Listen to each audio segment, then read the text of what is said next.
Bonjour et bienvenue sur ma chaîne Objectif Dev and App dédiée à l'optimisation des connaissances du domaine de l'informatique. Je suis Laurence et aujourd'hui je m'attelle à un sujet que je considère comme complexe et parfois non traité ou survolé lors des formations de développeurs.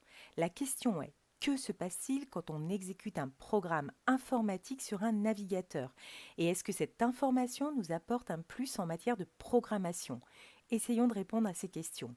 Le mécanisme qui entre en jeu est essentiel à la compréhension de l'affichage de votre code sur un navigateur. Nous allons parler du DOM et sa représentation physique est une arborescence. Mais qu'est-ce que le DOM? Document, Object, Model. C'est une API, un programme qui offre des services à d'autres programmes, logiciels, etc. Nous allons traiter de la transformation du HTML et du CSS en arbre, sachant que d'autres types de langages peuvent être également traduits comme le XML SVG. Pourquoi un arbre? Car le DOM est représenté sous forme d'une arborescence que l'on appelle arbre nodal. Comment se présente-t-il? Chaque balise HTML est représentée par un nœud élément du même nom. Le nœud HTML est parent, ses enfants directs sont head et body et n'ont pas de lien hiérarchique entre eux. Un nœud peut avoir d'autres ramifications comme le meta et title dans le nœud head.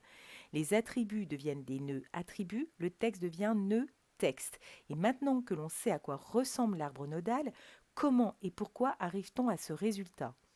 Le développeur d'application rédige son code sur un éditeur de texte, sur sa machine, c'est-à-dire son ordinateur. Il demande son exécution sur un navigateur. Et que se passe-t-il réellement avant l'affichage? Est-ce que le navigateur comprend le langage tel que notre ordinateur le lui envoie? Il existe plusieurs navigateurs. Sont-ils identiques? Ont-ils tous les mêmes mécanismes de compréhension? De plus, le code peut être rédigé en HTML, CSS, JavaScript, autres. Est-ce que le navigateur connaît toutes les règles de syntaxe de chaque langage? Et qui assure l'interface entre lui et les langages? Eh bien, ce sont les API CSS-OM et DOM qui servent d'interface et qui nous permettent de générer un affichage via le chemin critique de rendu. Focalisons-nous sur le HTML et le CSS qui vont être analysés pour créer un rendu affichable sur le navigateur. Le DOM est une API. Elle va créer cette fameuse représentation sous forme d'arbre nodal suite à une traduction des langages par des mécanismes internes. Et le JavaScript pourra modifier le code et donc l'affichage. Le CSOM est aussi une API qui traduit le CSS et génère des étiquettes de style qui seront ajoutées au DOM et viendront le compléter. Le JavaScript peut également le modifier. Voici une représentation plus concrète de l'analyse effectuée. L'analyse commence par le HTML, donc le DOM, pour créer l'arbre nodal. Puis on passe aux pseudo-éléments et au CSS, analysé par l'API CSSOM.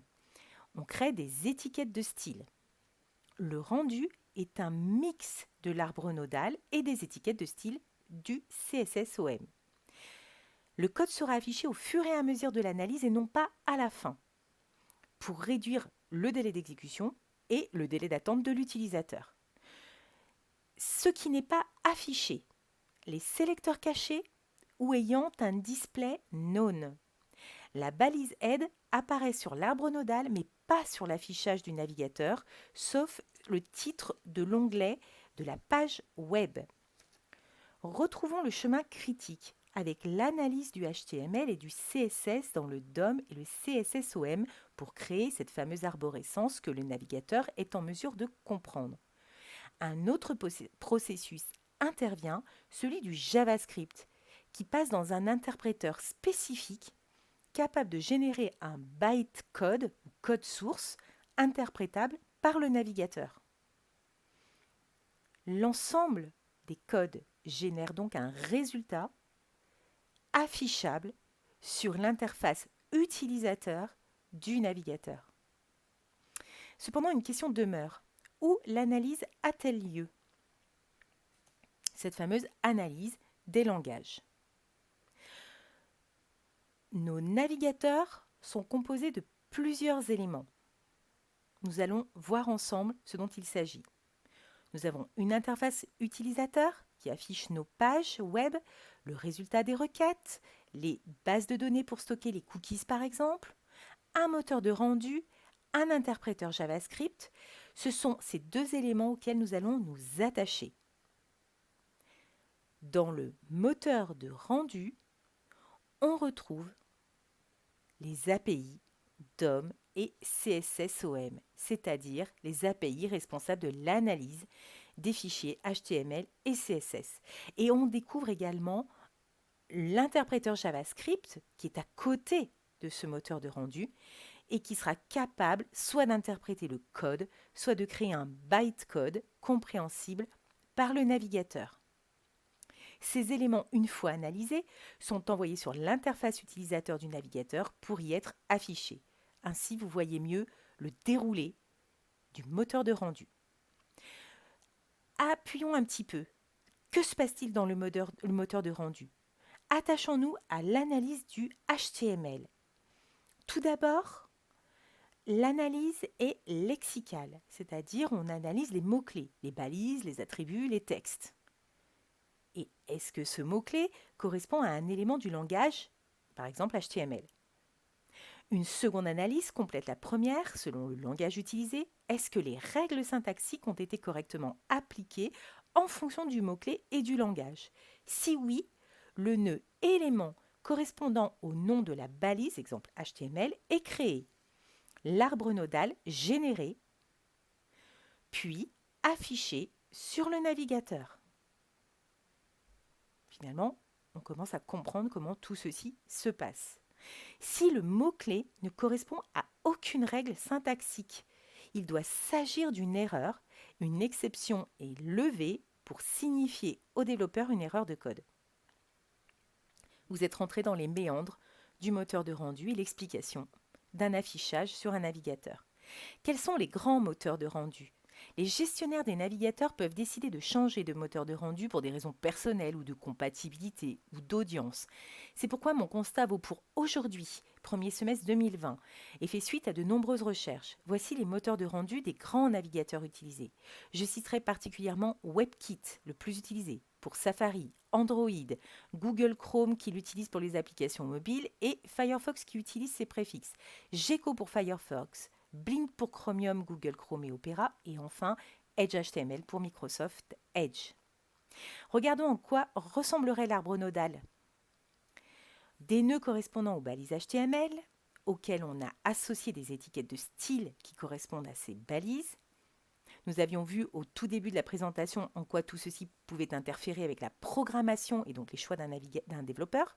En quoi ce fonctionnement peut nous aider en matière de développement? Eh bien, ça va être surtout sur la performance. Mais en premier lieu, c'est essentiel de savoir pour un développeur, pour sa culture générale et son professionnalisme. Nous allons utiliser l'outil DevTools de Google Chrome qui répond à l'analyse de la performance d'un site. On va chercher à savoir combien de temps il faut pour télécharger notre programme et ainsi savoir ce qui permet de faire gagner du temps. Le respect du langage et ses règles syntaxiques nous permettent de gagner du temps. La connaissance des performances d'un navigateur est essentielle lorsqu'on fait du développement informatique pour optimiser l'affichage et livrer à l'utilisateur un contenu agréable à charger et à lire. Que sait-on désormais du DOM? Eh bien, sa signification, c'est un objet qui contient des propriétés et méthodes sous forme d'une arborescence qui représente la page web en cours. Sa représentation physique est composée de nœuds éléments, textes, attributs et génère un arbre nodal. Son fonctionnement, le DOM traduit le HTML, le CSSOM traduit le CSS, selon un chemin critique de rendu pour créer un résultat affichable sur l'interface utilisateur. Le DOM est modifiable sans pour autant modifier le fichier HTML initial. Quels sont les langages de manipulation de ce DOM?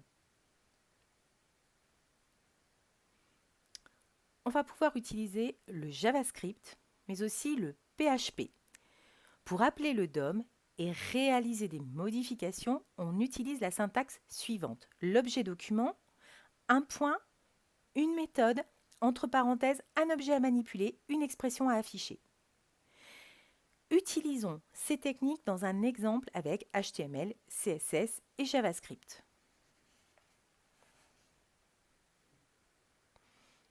On retrouve une structure HTML. Un lien vers une feuille de style CSS dans la balise link du head, un code JavaScript dans une balise script qui vient ajouter du texte à la page à afficher grâce à la méthode document.write. Enfin, un rappel pour appeler des éléments JavaScript. Ils devront généralement contenir un attribut ID. En PHP, ce sera l'attribut name. En JavaScript, on peut appeler une balise par son ID avec la méthode getElementById. En PHP, ce sera donc getElementByName. On peut alors modifier le contenu ou ajouter du texte avec document.write. Faisons un zoom sur le code JavaScript qui doit être contenu dans une balise script, sinon le code ne fonctionnera pas. Ça, c'est essentiel.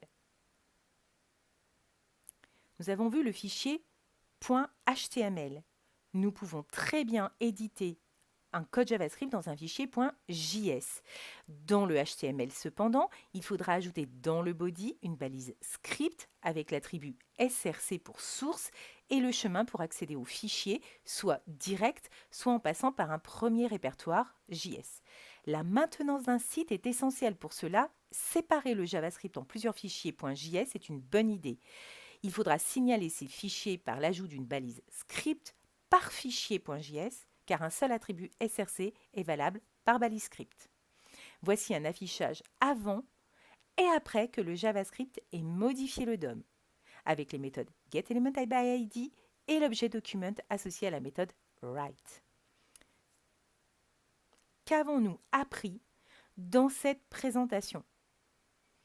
Comment afficher du contenu HTML, CSS et JavaScript sur un navigateur? C'était notre grande question. La définition du DOM et son fonctionnement. Sa représentation graphique et le chemin d'analyse appelé chemin critique de rendu. Nous avons détaillé les éléments de structure d'un navigateur, analysé le HTML et le CSS dans le moteur de rendu, interprété vu comment le JavaScript était interprété et l'arbre nodal.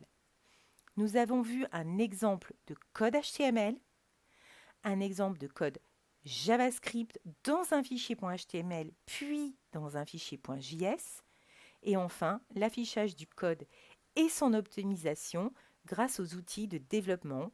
J'ai donc cité DevTools de Google Chrome.